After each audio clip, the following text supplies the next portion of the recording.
5 seconds.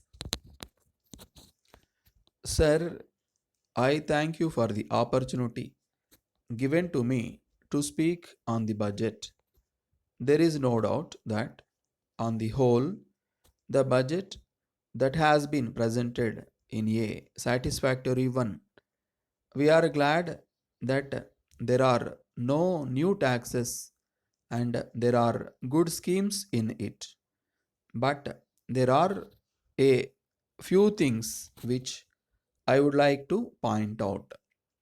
So far as agriculture is concerned, it is proposed to increase the production potential of food grains. It is a welcome proposal. In the same way, I welcome the proposal to increase the storing capacity.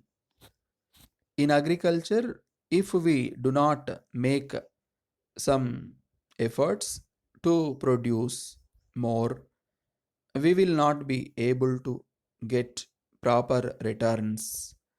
After producing them, if we are not able to store them properly, there will be some destruction and there will be a great deal of loss for the farmers.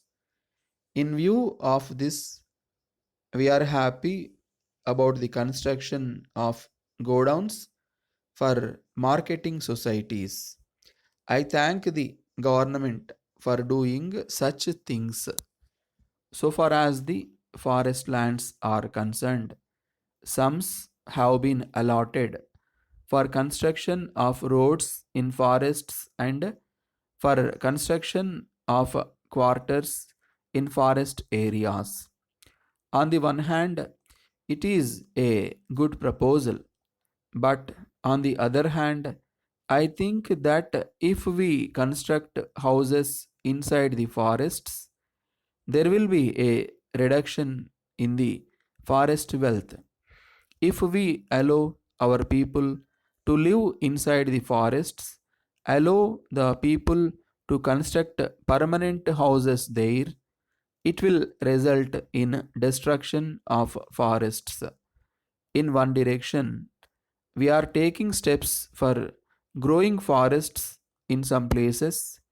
In another direction, we are trying to reduce the forest area by allowing construction of houses inside the forests.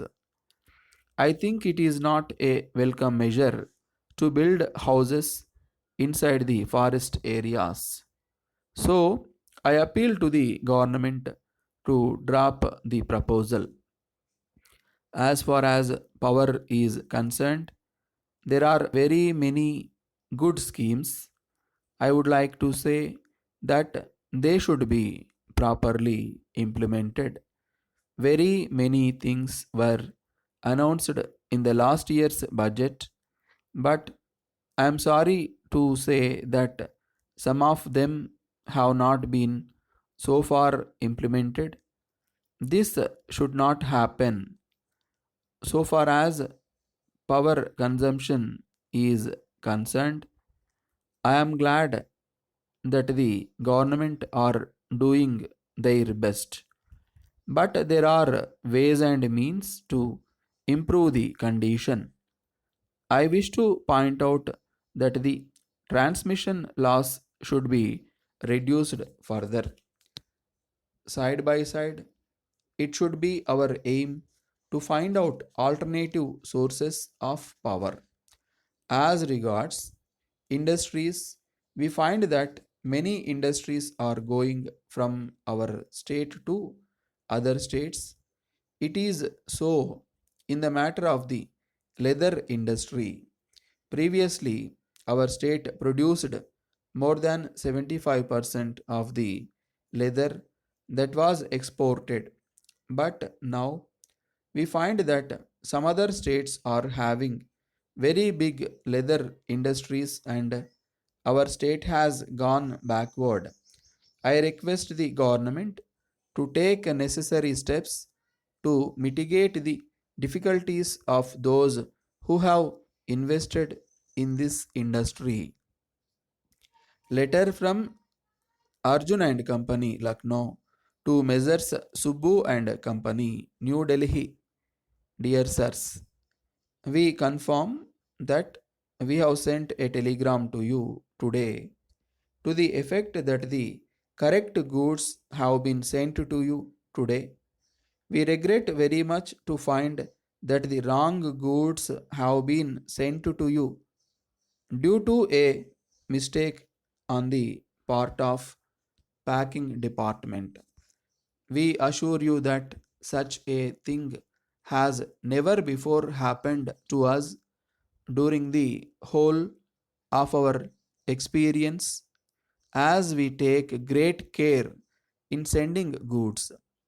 It occurred now because a figure was wrongly read by a new clerk who wrote out the packing orders.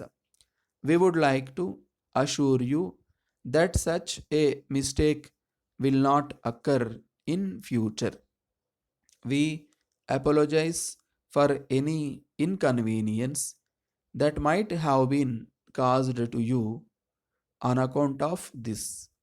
We have instructed the railway authorities to deliver the goods to you tomorrow without fail. You may please debit our account with any expenses that might have been incurred by you on the goods sent by mistake, and hand over all these goods to the railway authorities, whom we have instructed to take back the goods. Yours faithfully.